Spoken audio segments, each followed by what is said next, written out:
Hello, you sexy biscuits, and welcome back into Kingdom Come Art Book. Well, the art of Kingdom Come Deliverance, to be more precise. So I was sat at home yesterday, and on my doorstep arrived this, straight from Warhorse Studios themselves. So I've got to give them a massive thank you, because holy crap. Also, this thing is incredibly big, so if I get breathless during this video, that's why. I asked on Twitter if you guys wanted to see me look into this and possibly review it, so that's what we're going to do in today's video. The only thing is, it's quite big, so getting it into shot is going to be slightly difficult. If you want this book for yourself and don't want it completely spoiled by this video, then make sure to go to my link in the description below, where you can buy it for, I think it's €27 at the moment. I'm going to be honest right now, this book has completely blown me away. I thought this was just going to be a standard art book that you would get in a collector's edition, but no, there's a lot in here. So to give you some context, it has 253 pages. Also, I have to give a massive thank you to Mickey Podprocky, who actually signed this, and they are the art director of Kingdom Come Deliverance. So yes, that is bloody amazing. And I'm sorry if I mispronounce your name. Obviously, I'm not going to go through every single page because it would take about 5 million hours. But what we can do is we can lay it here. You see, it's very fancy. And then I can tilt my thingy down. Here we go. I'm going to tilt this down. You see this professionalism right now. You don't get this on other channels, you know. Yeah, you do.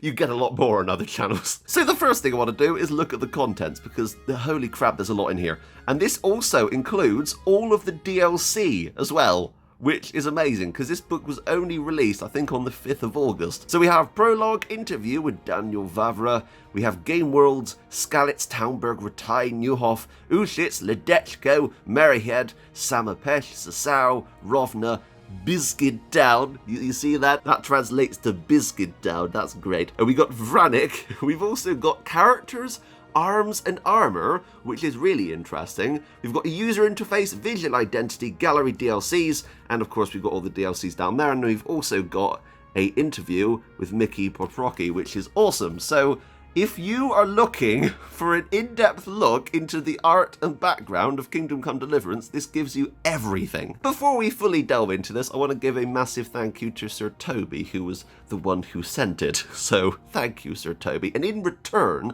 I want everyone watching this video to go and follow him on Twitter. I'm going to put his Twitter link in the description below. I'm also going to have it right here.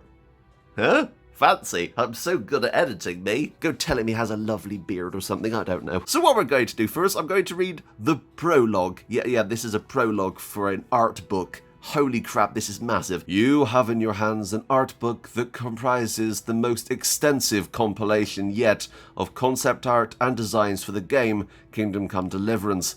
Our intention is to bring to our readers, or rather viewers, hello you sexy biscuits, the fullest picture of the process behind the creation of not only individual locations and characters, but also technical aspects such as user interface. Though you will find a staggering number of sketches and visualizations, there are but a fraction of what has been created during the game's development. Showing everything would necessitate a book at least 10 times as long, and this is already 253 bloody pages. Holy crap. So if you want to pause this video and read this for yourself, there you go. So looking at the interview with Daniel Vavra, there's something quite interesting here. Which place in the game do you like the most and why? And he says, it's impossible to say. I like the Pinewood on the rocks near Sasau, but I'm a little bit disappointed that we didn't make more use of the south of the map, which is very nice aesthetically. But when we were writing the quests, it wasn't done yet. Now, I'm not sure why they didn't do the DLC in these locations. It's a little bit weird, so I'm not quite sure about that, but it would have been awesome if they had spread everything out a little bit more. Game World. The game takes place in the most idyllic countryside of central Bohemian region around the Sasau River. Here we mapped and transferred into digital form. This was the setting of the dramatic events of 1403, which left their mark in numerous historical landmarks and villages dating back to that year and beyond. And here we have an amazing map. I love this. This is basically the giant map you can get your hands on if you buy the collector's edition. I just love how this map looks anyway, even inside the game. So the first town we see is Skalitz, and there it is, in all its giant fiery glory. It's not on fire yet, thankfully. The town has been known as Silver Skalitz. There was likely a settlement in the area where Skalitz lies today, as early as the 13th century. The development of the town was instigated by silver mining in the area, as well as the existence of the nearby parish of Rovna, which slightly surprises me. I wouldn't think that Rovna, if we skip forward a little bit, I think we can actually find more details on Rovna. What I've been looking through here, we've actually seen some interesting stuff. So we've got the mines there. We've also got some, like, I'm guessing sketches of what they wanted it to look like. You've got the infrastructure hull? What is that? The landscape around Skalitz is defined by silver mines, the faithful reconstruction of which took several months of work. We tried to recreate the entire mine works in the most realistic way possible, including the functional smelting works. Holy crap, there's so much detail here, it's ridiculous. Okay, we finally found Rovna. Ooh, look, it's Pope Urban the 6th. Hello, Pope Urban. He looks... He's like, talk to the hand, because the Pope ain't listening. I'm sure he was a lovely guy. And here you go, the detailed map of Rovna, which was absolutely bloody tiny. You've got the church there, and like, what is it? 1, 2, 3, 4, 5? Maybe 6? 7. 7 houses. 7 houses in all of Rovna. Oh no, watch out, Henry, it's the Cumans. And here's a really nice look at the actual sketch work they did for it, which really does hold true. I would say that this is a little bit different shape-wise, but apart from that, it's pretty bloody accurate. This is so bloody cool, because you don't get to see this stuff normally. And there it is in its final glory. Rovna, the town where loads of bodies are lying. Fantastic. And I know you've been asking since the start of this video, Biscuit Town. Pribyslavitz was an actual abandoned settlement near Skalitz, the earliest mentions of which date back to 1436, so they only started mentioning it after the game was set. That's really bizarre. For the purpose of the game, it was moved slightly. I was bloody right. In my video, where we looked at Google Maps, I said that Pribyslavitz wasn't in the right place, and I was actually right. They did move it for the game. The village in the game is already abandoned, because 13 years before the year of Kingdom Come Deliverance, it was ransacked and torched by Havel Medek of Valdek. At the time, he besieged Townburg and imprisoned Sir Divish. That's really, really cool. So this place doesn't actually exist anymore. You can find some ruins. I think there's like a side of a building, and that's it. There is nothing left of Pribyslavitz / Biscuit Town. Unfortunately, it's one of those places that has unfortunately fallen to time. That's a really epic way of saying it, I think. It appears we have a visitor. Oh, look at him lick his paw. I'm going to zoom in. Here we go. Let's try and get a cool shot with my tripod. There you go. Who's a baby Bo? I know if I didn't have baby Bo in this video, people would be very disappointed, so there you go. Now this shows what it actually looks like before the From the Ashes DLC. So this is obviously all of the Cuman camps in here, and you've got the dilapidated church where the amazing God Ross lives. And also, if we look here, I think that's the tavern, which would be the tavern there, where, of course, Tom Selleck lives. And you've got the bakery up here, which is where Barbara is. Oh, fancy. Now, it even has floor plans and everything for the church, which is really awesome. And I really, really like these images. They're really well done. But, of course, there's more about Biscuit Town, which we're going to come to now. So, if you scroll forwards a bit in the book, you will find the DLC pages. Now, on here, there is actually in-depth looks at all of the different DLCs, and that goes into concept art, that goes into different ideas, and yeah, it's bloody amazing. So the From the Ashes DLC description says, a quest to restore the whole village was considered for the original game, but wasn't realised until the first DLC. So this was actually supposed to be part of the main game. It allows the player to try out the role of Bailiff of Biscuit Town. I'm so glad they did, because otherwise we wouldn't have the Bailiff of Biscuit Town. We wouldn't even have Biscuit Town. We wouldn't have Barbara. Oh my god. I've just realised that without From the Ashes, like, half of my content would be missing. Good god. Who has to decide almost everything in rebuilding the ruined village of Biscuit Town. What buildings to build, who to recruit to work in the village, and how to maintain order and settle disputes between neighbours, which is possibly the most fun part. I love doing those missions. So if we look forward here, you actually get detailed looks of what you can build and how you can make everything look a lot better. And the first and foremost is, of course, the bakery. There it is right there. We've got the training arena, which I don't personally have. We've got the butcher's repaired church, which is here. And we've also got the new interior of God Ross's pad, because he loves a good church. There he goes. And it even shows Henry and the locator. There they are. They're like, oh yes, we're going to put this piece of wood here. No, I like these rags. That looks great. And of course, I don't think we can look at the DLCs without looking at this, which is The Amorous Adventures of the Bold Sir Hans. Capon. I always forget the Capon bit, but there it is. The second DLC, called The Amorous Adventures of the Bold Sir Hans Capon, takes our hero on a romantic adventure. Henry helps Sir Hans with his love interest, the retired butcher's daughter, Carolina. Sorry, I had to.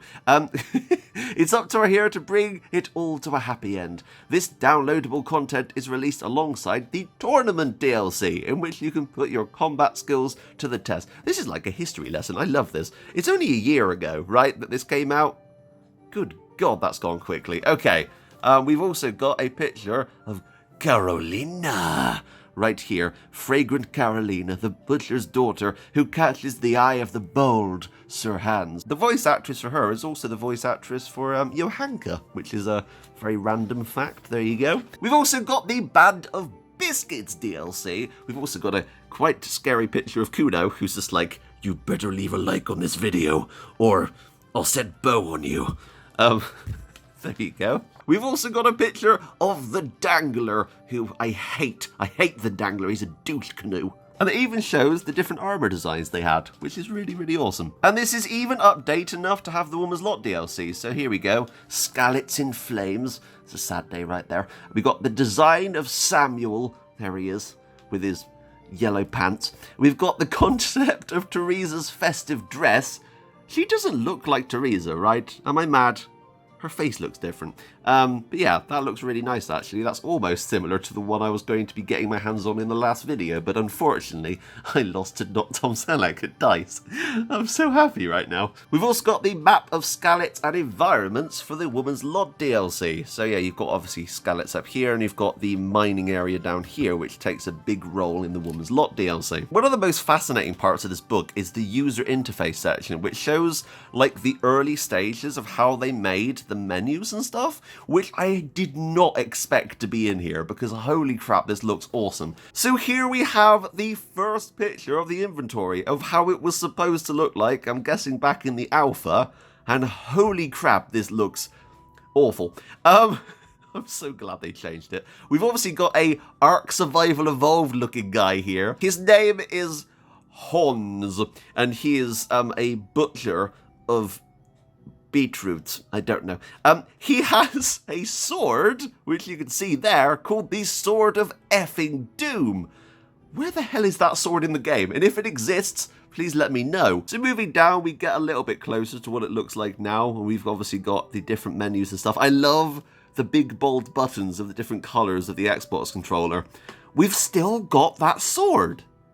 Where is this sword? Is that a sword in the game? Have I never found it? And this, of course, is right near the end, I'm guessing, because this looks pretty similar to what it looks like now. There are some changes, like the menu doesn't look as clean. And also, I'm not a big fan of that font.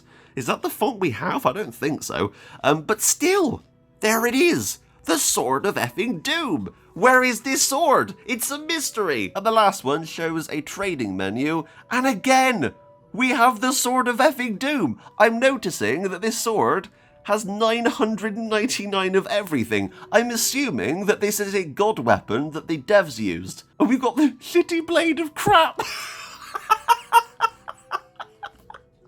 Oh my god, that's amazing! I'm so happy right now, can you tell? We've even got all the different designs for the perks and stuff. And like the designs for all the different items in the menus and stuff. Oh, the thing we love to hate, it's the lockpicking minigame. This is probably closest to what it looks like now, but we've got this crazy one down here which looks really, really cool. I love the designs, and these are obviously the original designs that they were drawing and stuff for this. And you've even got the pickpocketing minigame down here as well, which looks practically like it does now. So these are the original game cover. The development of the game cover from the first sketch by Daniel Vavra to its final form was arduous and underwent many, many changes. Was it going to be called HammerHeart? Is that a thing? That's really cool. Obviously, that looks very similar to what we got. But, like, oh my god, that's so cool. And you can even see skeletons on fire in the background. You've got these cases as well, which look really interesting. I'm going to try and get in on these. So, it's so bizarre. These don't really fit Kingdom Come Deliverance. I don't like the white. I think it's better that they went for kind of a coloured background and stuff. All of these are very kind of like that one isn't great. I'm not too big on that one. Like that is okay. I like the character design on that one. It's just really fascinating to see like the work process they went through. And of course, as we get down here, we get closer to what we've got. I mean, this one is pretty crazy. Look at all the things on there. I like the simplicity of the one that we actually got, which is probably most similar to that one. But wow, that's crazy. And I think the last thing I'm going to look at in this video is this. Now this is the original design and stuff of Henry's outfit. So I'm assuming this is Henry. Look at Henry right there. He looks so dashing in his fancy outfit. I want that outfit. That's what I want. We've also got Dirty Henry who lives in a bin outside Ratai. And we've got this the Henry who's a knight who's one day away from retirement. I love these early designs, they're so cool. And that's of course more similar to what we know. That obviously is using I think it's Tom McKay is the person who plays Henry. Very, very similar to what he looks like there. And we're going to leave it there because I don't want to spoil this book anymore because there is so much. We have only scratched the surface of everything in here. And if you are a fan of Kingdom Come Deliverance, you need this book. Like, I have found out quite a lot of information just in this video by looking through this book. I didn't know that's what the menus looked like originally. And yeah, you can pick this up, as I said, link in the description below. Thank you again to Sir Tobi, go follow him on Twitter. Also thank you to Warhorse Studios, and just for being awesome, because holy crap, this is amazing. Anyway, thank you for watching, but until next time, that's me, out. Bye guys.